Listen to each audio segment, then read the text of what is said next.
حضرت موسیٰ کلیم اللہ علیہ السلام کی قوم نے پانی مانگا تھا.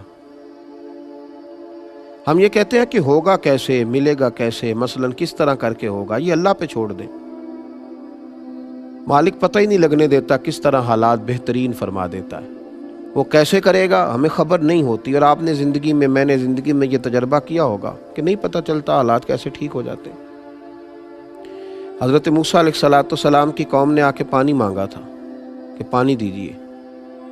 پانی چشموں سے ملتا ہے، پہاڑوں سے نہیں ملتا. آپ قرآن پاک کا پہلا سپارہ پڑھ کے دیکھیں، رب کریم نے فرمایا موسیٰ فن فجرت من حسنۃ عشرۃ عینا فقلنا اضرب بعصاک الحجر. آپ نہ پتھر پر اپنا عصا مارے، فن فجرت من حسنۃ عشرۃ عینا. فرمایا جب انہوں نے مارا پتھر پر، حالانکہ پتھر سے تھوڑی پانی نکلتا ہے، پانی تو چشموں سے نکلتا ہے، لیکن جب پتھر پر عصا مارا تو اللہ نے پتھر میں سے 12 چشمے جاری کر دیے. کیونکہ حضرت موسیٰ کا یقین مضبوط تھا. انہوں نے یہ نہیں کہا تھا کہ یا اللہ پتھر سے پانی کیسے نکلے گا، پانی تو چشموں سے نکلتا ہے، تو دریا کا بتا، تو جھیل کی خبر دے. اللہ نے کہہ دیا کہ پتھر پر عصا مارے تو پانی نکل آئے گا، تو جناب موسیٰ نے پتھر پر عصا مار دیا. انہوں نے مارا ایک عصا، ایک ضرب لگائی تو چشمے کتنے نکلے؟ 12. اس کا معنی یہ ہے کہ اپنے یقین کامل سے تو ایک چشمہ لینے جائے گا تو اللہ تجھے یقین کامل کی برکت سے 12 عطا فرمائے گا. اللہ 12 دے گا. شرط کیا ہے؟ یقین مضبوط ہو، ایمان مضبوط ہو. حضرت موسیٰ علیہ السلام جب فرعون کے جادوگروں کے مقابلے میں آئے تھے تو وہ تو بڑے بڑے اژدہے لے کے آئے تھے. آج بھی ہمیں کہا جاتا ہے نا کہ ایٹم بم سے مقابلہ کرنا ہے آپ نے بڑی تو آپ کو بڑی منصوبہ بندی کرنی پڑے گی. تو میرے بھائی وہ بڑے بڑے اژدہے لے کے آئے تھے، بڑا کچھ لے کر کے آئے تھے. تو اللہ کریم نے حضرت موسیٰ علیہ السلام سے کہا کہ آپ اپنا عصا ڈال دیجئے. اب عقل تو نہیں نہ تسلیم کرتی کہ ایک ڈنڈے کو، وہ بھی مارنا نہیں سانپوں کو، بس پھینک دیں آپ، تو سانپوں کو کیسے مقابلہ کرے گا؟ لیکن مفسرین نے لکھا ہے کہ وہ حضرت موسیٰ کا یقین کامل تھا. ان کے دل میں ایک دفعہ بھی شک نہیں آیا کہ یہ عصا میرا سانپوں کا مقابلہ کیسے کرے گا. انہوں نے عصا ڈال دیا تو اللہ نے سب سے بڑا اژدہا بنا دیا، اور وہ سارے سانپوں کو نگل گیا. یقین کی دولت پیدا کریں. کمزوریوں نے ہمیں کمزور کر دیا. نبی پاک صلی اللہ علیہ وسلم نے فرمایا، مشکات کی حدیث ہے کہ اللہ سے یوں نہ مانگا کرو کہ یا اللہ تو چاہے تو دے، چاہے تو نہ دے. فرمایا اپنے رب سے مانگو تو پورے یقین سے مانگو، اس طلب سے مانگو کہ اللہ ضرور عطا کرے گا، اور وہ عطا کرنے والا، اور وہ اپنے بندوں کو عطا فرمایا کرتا. تم ذوق سے مانگو، شوق سے مانگو، دلچسپی سے مانگو. ہم دنیا داروں کو مناتے ہیں تو دلچسپی سے مناتے ہیں. کسی شخص سے قرض لینا ہو تو لوگ اس کو بلاتے ہیں، ایک کونے میں لے جاتے ہیں، بڑی مجبوری سناتے ہیں، رو بھی پڑتے ہیں کئی دفعے، اور پھر قسمیں اٹھاتے ہیں، وقت پر پیسے لوٹانے کا پورا وعدہ بھی کرتے ہیں، اور پھر اس کو احساس دلانے کی کوشش کرتے ہیں کہ یار بالکل ہی میں تجھے وقت پہ دے دوں گا. جب ہم بندوں سے طلب کرتے ہیں تو ہمارا انداز بڑا زبردست ہوتا ہے، اور اللہ سے مانگتے ہیں تو یقین ہی نہیں ہے. لفظ کچھ ادا ہو رہے ہیں، زبان سے کچھ نکل رہا ہے، ذہن کہیں اور گھوم رہا ہے. نبی کریم علیہ السلام فرماتے ہیں کہ حضرت موسیٰ علیہ السلام نے اللہ کے حضور عرض کیا تھا کہ مالک میری قوم یہ کہتی ہے کہ تو ان کی دعائیں قبول نہیں فرماتا. اللہ کریم نے فرمایا موسیٰ ان کے لفظ میرے ساتھ ہوتے ہیں، دل میرے ساتھ نہیں ہوتے. کیا کہہ رہے ہوتے ہیں اور مانگ کیا رہے ہوتے ہیں؟ بے توجہی سے دعا مانگنا، یقین کی کمزوری سے دعا مانگنا. اپنے اندر یہ دولت پیدا کریں، ایک تجسس، ایک شوق. تو یہ شوق پیدا کریں، تجسس پیدا کریں، یقین کامل کے ساتھ اللہ کے حضور دعائیں کرنے کی کوشش کریں. اور یہ یقین جب مضبوط ہوتا ہے پھر انسان کو لطف آتا ہے اپنے رب کو منانے کا، اس کے حضور حاضر ہونے کا.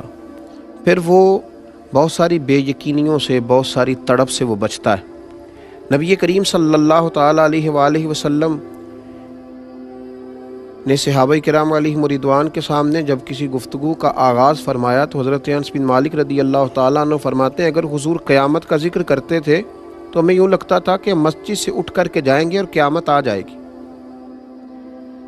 اور جب نبی پاک صلی اللہ تعالیٰ علیہ وسلم ہمارے سامنے جنت کا ذکر فرماتے تھے تو ہمیں محسوس ہوتا تھا کہ جنت ہم آنکھوں سے دیکھ رہے ہیں، اور جب نبی کریم صلی اللہ تعالیٰ علیہ وسلم اللہ کے کسی عذاب کا ذکر کرتے تھے تو ہمارے دل دھڑکنے لگتے تھے، ہمیں محسوس ہوتا تھا کہ ایسا ہو جائے گا۔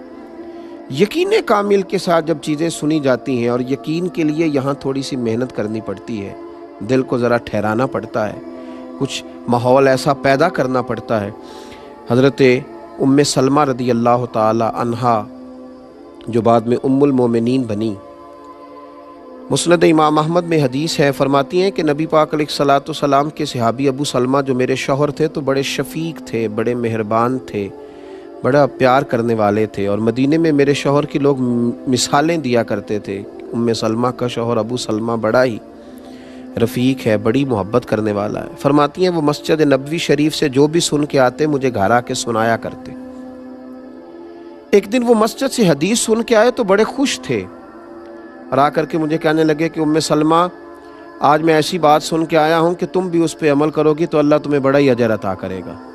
میں نے کہا سنائیے، تو کہنے لگے آج قریب محبوب علیہ السلام نے کہا ہے کہ جس پر کوئی مشکل آئے اسے کہنا چاہیے انا للہ و انا الیہ راجعون، تو اللہ تعالیٰ نے جو چیز اس سے لی ہوگی اللہ اسے بہتر اسے عطا کر دے گا، اللہ کسی نہ کسی انداز میں اسے اس کا نعم البدل دے دے گا، تو یہ پڑھنا چاہیے۔ جناب ام سلمہ کہتی ہے میں نے وظیفہ بنا لیا، لیکن یقین کامل کے ساتھ بنایا، میرا ضمیر اس بات پر مطمئن ہو گیا کہ واقعی اللہ نے جو لیا ہوگا اللہ اس سے بڑھ کر مجھے عطا کرے گا۔